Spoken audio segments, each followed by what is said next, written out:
Hi everyone, and welcome to the channel. My name is Infantry Pulse, and today we're going to be ranking the top 5 Green Mage infantry units in Fire Emblem Heroes. So for the past 2 days, we've been doing the other mage colors. We did red the first day, and then blue, and now it's time to finish off with green. We're not doing colorless. If we did colorless, let me just summarize it for you. Bremimond is better than Zane. Great, that's colorless. Okay, moving on to green. So the green units are a little bit interesting. They're pretty varied in what they do. It's a lot of follow-up. That's a lot of their niche, right? That seems to be how we interpret wind mages in Fire Emblem Heroes. It's a lot about their follow-up attacks and manipulating how they can make 2 attacks before the enemy. So that's what we're going to be looking at today. These were pretty easy to rank, I think. The blue mages were definitely the hardest to rank, and a lot of you guys had some opinions about where the blue mages fell out. They were really hard. They were all really close to each other. I feel like the green mages are a little bit more cut and dry. So without further ado, let's go ahead and get into it. Our duty is to Valentia. We'll transform it into a land of abundance, where people no longer make war with one another. Starting with number 5, we have Legendary Celica. So Celica has some added damage based on her foe's res on her weapon, which is a lot like Legendary Alm, right? They have that kind of thing going on together. But she also has Soul of Zofia, which is her Pref B skill, which gives her kind of a Desperation plus null follow-up effect, which is really, really great. It's a really good B skill for her. So I put her in an arena build here. I gave her attack speed push because she wants to get into Desperation range for Soul of Zofia, right? So attack speed push helps her get down there. Ruptured Sky helps her fire that off. I have attack speed bond on her. Alternatively, you could run Flashing Blade in the seal so that on every engagement when she's in Desperation range, she's firing off that Ruptured Sky every single time. That's definitely an option as well. Attack speed bond gives her a little bit more consistent damage before she gets into that Desperation range there. She just has a really good damage output, and the fact that she is a legendary hero that comes with null follow-up is really great, because a lot of the armored heroes that you see running around in Arena have follow-up prevention, right? So you think about something like Brave Hector's Maltet Refine, or even just a Wary Fighter unit. Things like Duo Adune, for example, also have follow-up denial.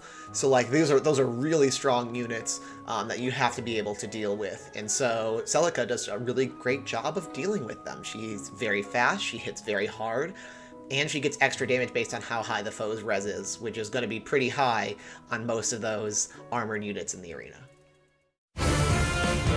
In this world, there are many mysterious things that fall beyond our realm of understanding. Next, we have our newest Green Tome Infantry unit, which is Pent. So Pent, you would think is like exactly my brand, right? So he has basically a times pulse effect for every tome ally and himself. So he has a times pulse effect on himself, and every ally that's a tome unit gets -1 special cooldown if they are at full charge.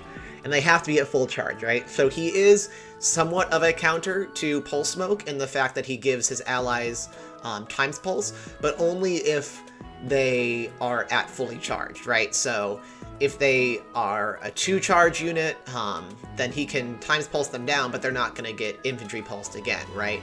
So he's a soft kind of counter in some ways to Pulse Smoke. He definitely helps that problem that infantry pulse teams have. But him himself as a unit, and let's talk about that, he actually has a really good attack and really good speed to work with, as well as a workable res, which I think is actually better than having balanced defenses for an infantry pulse team, because now he can use Glacies, right? So he can charge up Glacies pretty well, use something like Mirror Impact and Mirror Strike, and with a pretty good res stat that you see here, he can actually nuke really hard. This is kind of a more survivalist Wings of Mercy setup build, but you could go to stack his speed instead with something like null follow-up. That's also definitely an option.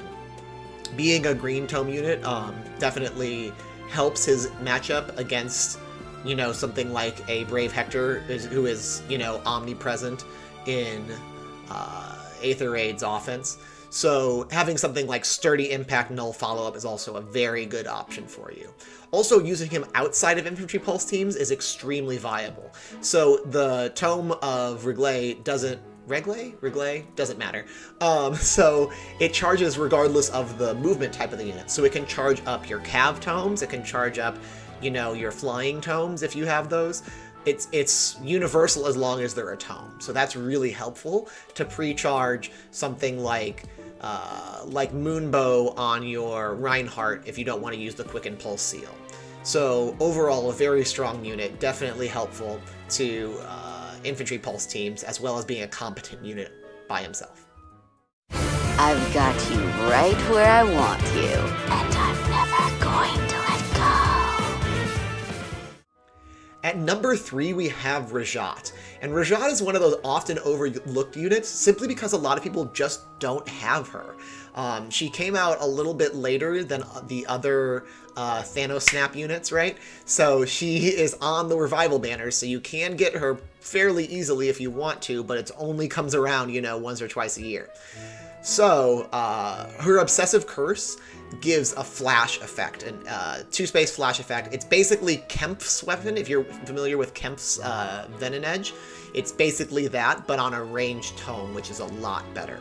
So I've provided a Windsweep build because what happens is then, if you're facing off against a unit that you can Windsweep against, she's going to prevent them from counterattacking, which means she's going to get her flash effect off, which means even when all of her allies engage, that the tank that you're attacking into is not going to be able to counterattack, right? So this is obviously an Aether Raids defense build, and it works super, super well. And that really is her home, right? She could work fine in Arena, I suppose, if you use G-Dual Infantry, but her real strong suit is Aether Raids defense and really messing with tanks that don't have Null C Disrupt. She can be like a real pain in the butt with all that kind of stuff. So yeah, Rajat is not to be overlooked, and she's definitely not to be underestimated.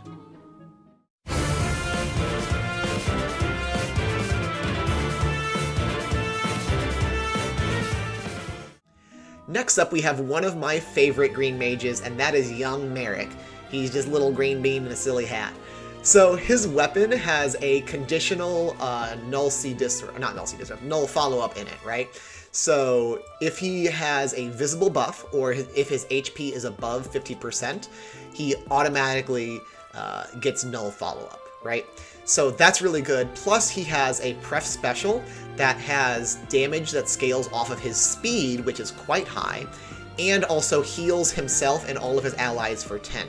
So that's actually really good. It's actually quite nice to have that little bit of passive healing. I've shown an AR defense build because I do think that is his strong suit, but I do want to mention that he can also do very, very well in Arena with this very similar build, actually. Because he has that that 1 cooldown pref special, he can actually just run Righteous Wind, and then having null follow-up, I said it right this time. Having null follow-up is really good in Arena, so he can work really well with a Green Dual Infantry in his A slot if you have a highly merged young Merrick. That being said, kind of like we talked about with Rajat, Windsweep is just a really good skill in Aether Raids defense because most of the tanks you face are physical, right? So you see Brave Ike, you see Brave Hector, you see even something like a Norn is a physical unit. We often overlook that because she's ranged, but she is physical and she does get hit by Windsweep. So he just is really strong in that aspect, and he can set up his allies for some really good plays just by being able to dish out a ton of damage, first of all, having good matchups even against red units, especially the red mythics in Anima season.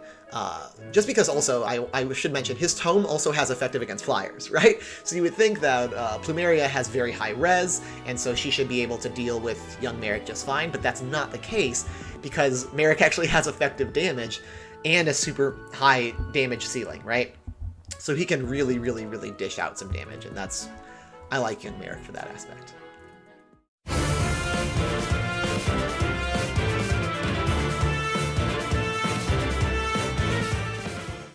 Now we're going to get into some honorable mentions, and the first honorable mention we want to talk about is Asbel. Asbel is actually one of the more recently released units, and I've shown here an Arena build. So his tome has effective against flyers, and it also has a good deal of extra stats. So I've shown him here as a null follow-up unit for the arena, and we've already talked about how great null follow-up is in the arena, and so that's why I wanted to show this skill specifically. The thing about Aspel is he actually gets very bulky with his tome, because his tome is +5 to all stats. It's not just to attack and speed. So he can actually dish out a good deal of damage while also tanking kind of a lot of hits. So he's a really strong unit, actually, so he's not to be overlooked. You can also use him in something like Aether Raid's defense, but I think there are other green tomes that do the Aether Raid's defense thing better, which is why I've shown the arena build for him here. Speaking of Aether Raid's defense, I don't want to overlook Thrasier. A lot of people think that Thrasier is outdated or outclassed as a mythic unit. At the end of the day, she does give 5 points of defense and 5 HP to all of your allies, and she is on the rotating bonus mythics. So regardless of what you think of how good she is or how bad she is, just having that alone is very, very valuable. Not to mention, I personally think she's actually still a good unit. So he has, this is for a mixed team. You can see that with the Flashing Blade Moonbow. Killing Intent is a really good skill and is actually surprisingly easy to activate. I've shown her with Panic Smoke here. Another option to use would be Savage Blow.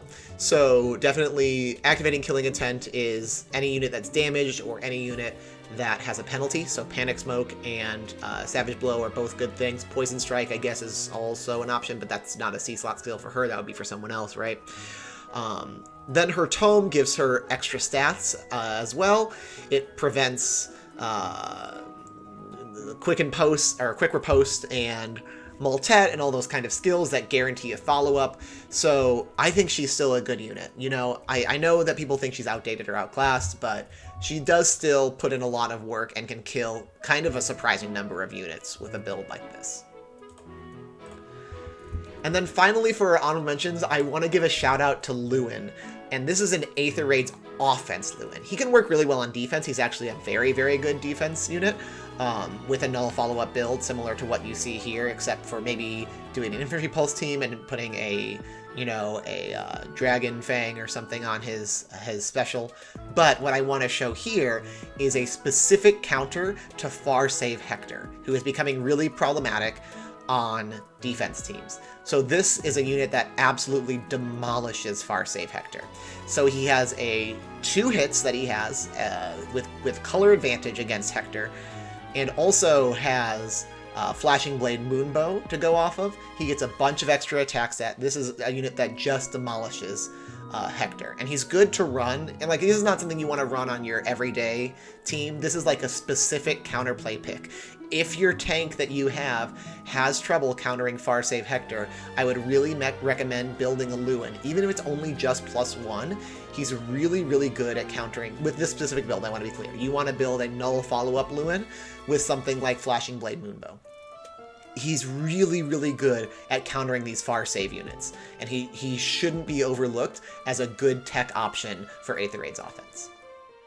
I've had my fun pretending to be human, but the need for charades has passed.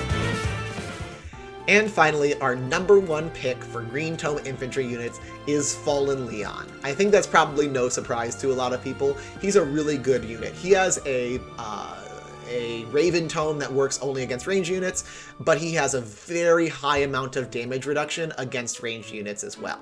So this is a unit that you see here, that this is actually pretty much the build that I run on my Fallen Leon that I use in Astra Season for offense.